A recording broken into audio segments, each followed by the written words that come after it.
Hello, hello, everybody. Welcome to Valkyrie Tarot. We are doing you love and soulmate readings for September 2024. We are going to change things up a little bit. We're going to go back old school style for the love and soulmate readings, but we are going to use the 12-sided die to dictate who we are going to read next, okay? So we just did Libra. Next is Aries.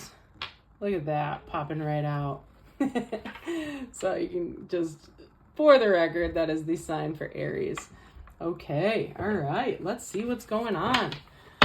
Got my smudge working, got my Palo Santo working, got my Valkyrie candle going. Feeling good in the neighborhood. All right, Aries, let's do this. You know, Mars is in some pretty great alignments too for September. So lots of action, lots of sensuousness coming out this month for everybody. And because it is your sign, it will be on you a little bit more. All right, here we go. First card is you, the Star. Okay, that's great. That's a sign that you're healing from something, or that something that you have been asking for a wish come true is coming your way. This also can represent Aquarius. So if you have Aquarius in your birth chart somewhere, specifically moon or rising, all right, then this is probably for you. All right. Oh, and your loved ones over here in the 10 of Cups, you're doing great. This is water sign. Tends to be more around the Scorpio, can sometimes be arguably Cancer as well, but either way, we're looking at someone that's a water sign here. All right, the energy that you're currently in is the Seven of Swords in reverse. Yeah, you're just being open and honest about things. You're not trying to hide anything. You just feel really confident in your relationship with this person. Excuse me, and things just seem to be going really well. Yeah, well, yeah, they are going really well because there's been an engagement or there's marriage on the horizon here for whoever you are with. Okay, so very interesting. This is actually a really great thing. So maybe this person is your wish come true. That's kind of how it's how the reading is popping out here. Just move it up a little bit so we have room on the camera. All right, so they see you as the Seven of Wands in reverse. Lots of sevens coming through here, so 7 might be your lucky number. Okay. Seven of Wands in reverse is somebody who stands up for what they believe in and wants change, but might be afraid to step up and put their neck out there, okay? In this kind of orientation, this is someone who's like, go ahead, have at me. You're not getting through this door without knocking me down, right? This one is like, hey, so I barricaded the door and I'm not going to answer if you knock on it, but when you come in, I'm going to fight. But for right now, I'm just kind of like laying low. All right, that's the energy we're looking at here. Okay, that's how your loved one sees you. So how you see your loved one is the High Priestess. Ooh, Cancerian energy again. Okay, so probably a Cancer is what we're looking at here. High Priestess, so you see your significant other as someone who is mystical, magical. They might have some gifts such as being an intuitive reader or a mystic of sorts. It is also spooky season coming up, so they might be a person who likes to dabble and love decorating on Halloween. Okay, but this is someone who is wise beyond their years. There's just something about them. They just get it. They just know what to do when it needs to be done. That is the High Priestess type of energy. Okay, advice for you, Aries, in this relationship. Okay, Lover's card in reverse. So Gemini energy. Advice for you is to just take account of the relationship that you currently have and not wish for anything more than what is right in front of you right now. Okay? Because sometimes expecting your partner to be somebody that they're not, expecting your partner to be you is just never attainable. Okay? But the universe is basically saying like, hey, you're going to have some ups and downs and that's totally fine, but just appreciate the here and now with your significant other because everything is just going to help you bond more. All right. And the advice for your significant other over here is the Fool card. So, take that blind leap of faith. Like if the engagement is still out there and they haven't said yes yet, like the advice from your significant other is say yes.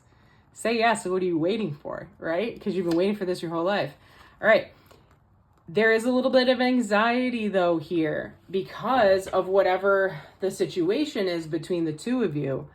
There's some anxiety, but the Eight of Swords, even though it's a kind of daunting looking card, it's actually really good because it's very easy for you to fix the anxiety around this situation. You just have to take the blindfold off and see it from a different perspective. That's literally all you have to do. Energy under the deck is the Four of Swords too. So this is something where you guys might have taken a time out because, you know, a commitment wanted to be made and someone was a little bit like, I don't know if right now is the time for it. Like, I don't know yet, you know, and the answer is going to be yes.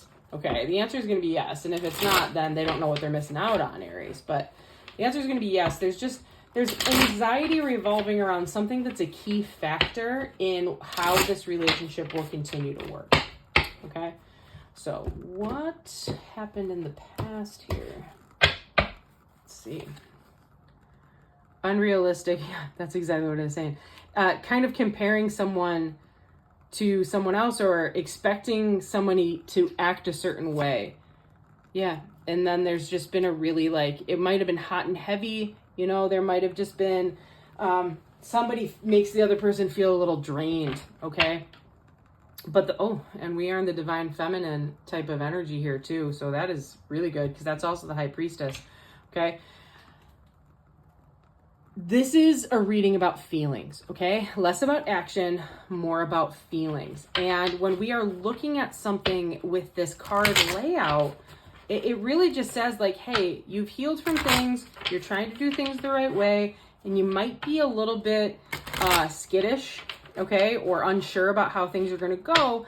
And you're worried about how this relationship is going to go. But in reality, your significant other is ready and willing and waiting. So that anxiety, you know, even if you want to sit on it and wait on it, that's totally fine. But it's good to go. You just have to see them where they're at and don't wish for things that they're not. Okay? Yeah, I can't take this anymore. Yeah, you want to get back together. Absolutely. It's a no-brainer. One more message from the angels here. One more message.